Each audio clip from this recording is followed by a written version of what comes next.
Welcome back to the watch list. I'm Nicole Petalides. We're watching Travel and Leisure posting solid earnings report this morning, a beat, and the CEO, President and CEO is with us now. Mike Brown, President and CEO, Travel and Leisure Company with us, TNL. The ticker symbol hitting new highs. So you see the high of 44.08 and year to date up almost 12%.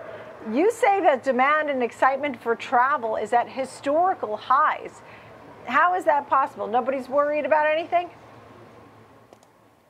Well, maybe there are some worries out there, but what better way to resolve your worries than to be on leisure travel? The reality is 22 was a great pent-up year. 23, people seem to check off the bucket list items they hadn't done in a long time, being cruise and going to Europe. But this year, all indications are domestic travels are returning home. And what we're seeing for the next few months is 5% increase for our owner occupancy in what is typically a very peak time of the year, being March, Easter break, and then spring break from the holidays. Yeah. Where do we stand on the dividend? I know that was recommended to the board to move ahead with that. That's something people like to hear about. You want to give us the latest on that? Absolutely. So shortly on the dividend, we tend to raise our dividend along with the growth of our company. We raised it last year, and we're recommending an increase from 45 cents to 50 cents at our next board meeting, which we expect to be approved.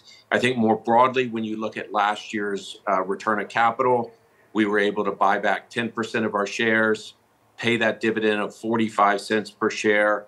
And then the middle of all of that, we were able to bring on two new world-class brands, Sports Illustrated and Accor Vacation Club, to add to our portfolio of brands. So 23 was a great year for returning capital to shareholders. Included in that is the dividend, as well as grow our fundamental strategic direction around vacation ownership.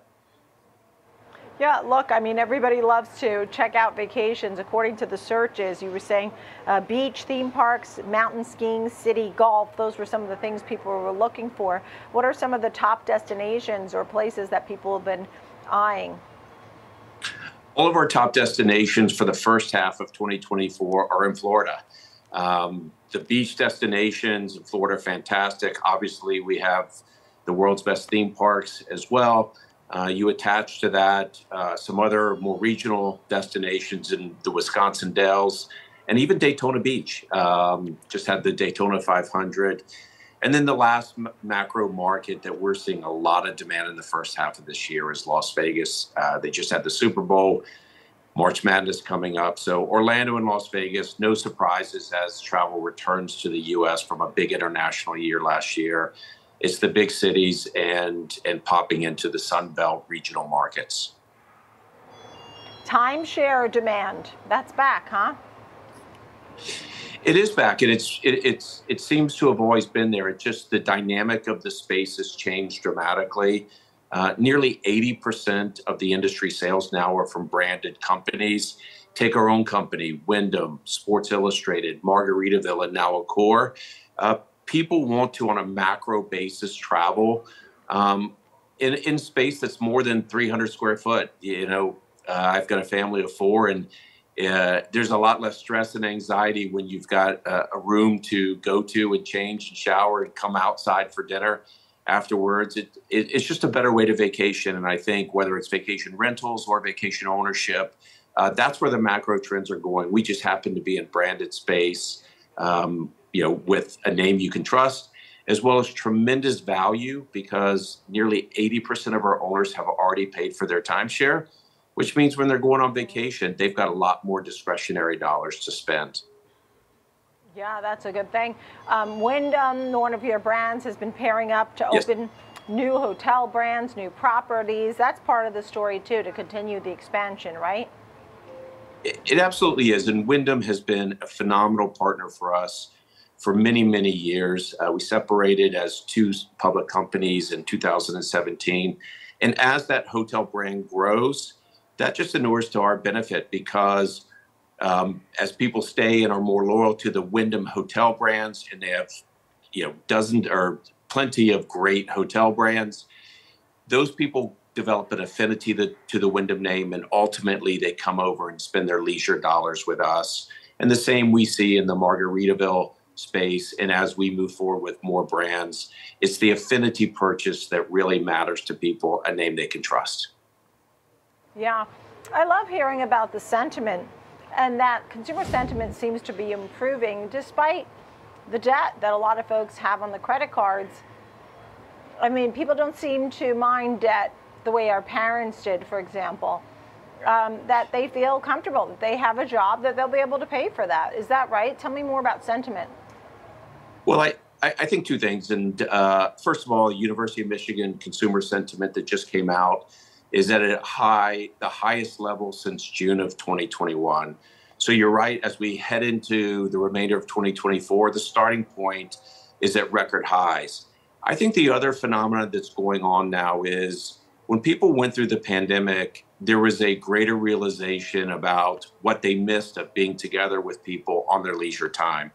You saw that return in 2022 with massive travel, and people haven't forgotten. Of course, they want financial security and they want health security, but right after that, there's a greater appreciation of one, the leisure time they spend and where they spend it, and secondly, the value component of it. And as I mentioned earlier, there's a lot of value in vacation ownership.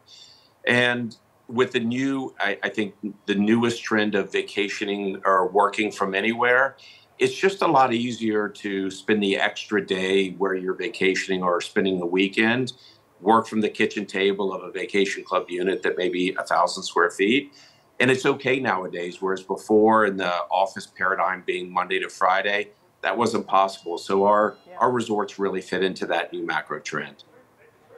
Look, nothing I love better than talking about traveling and fun, and I'm glad you're able to be back on the show with us. Would a lower rate environment be helpful? Because obviously people are expecting the Fed to cut this year. They've pushed those off a little bit, those cuts. Would that be helpful to you, and how so? It helps in a number of different ways. From a consumer standpoint, it's not as if you pay for your $20,000 purchase on the day. Most people finance, which means the cost of their vacation will lower the moment that interest rates move down. So yes, that's an absolute positive. Secondarily, we access the consumer finance market, the ABS market, 3 times a year for over $250 to $300 million. So the spread on our loans also would increase. So it helps definitely the consumer to lower their cost of vacation. And it helps us from a profitability standpoint to increase the spread on the loans that we offer. Right. And most likely we are going to see those cuts coming. I mean, I can't say which month right now. The June was at 74%, July 90% likelihood of at least the first cut. So we'll have to wait and see. In the meantime, congratulations. The stock's up 6%, new highs here at 44.08 hit today. It's been an exciting quarter. Mike Brown, thank you for coming back on the show with me and having this discussion. President and CEO of Travel and Leisure. Thank you. Thank you, Nicole.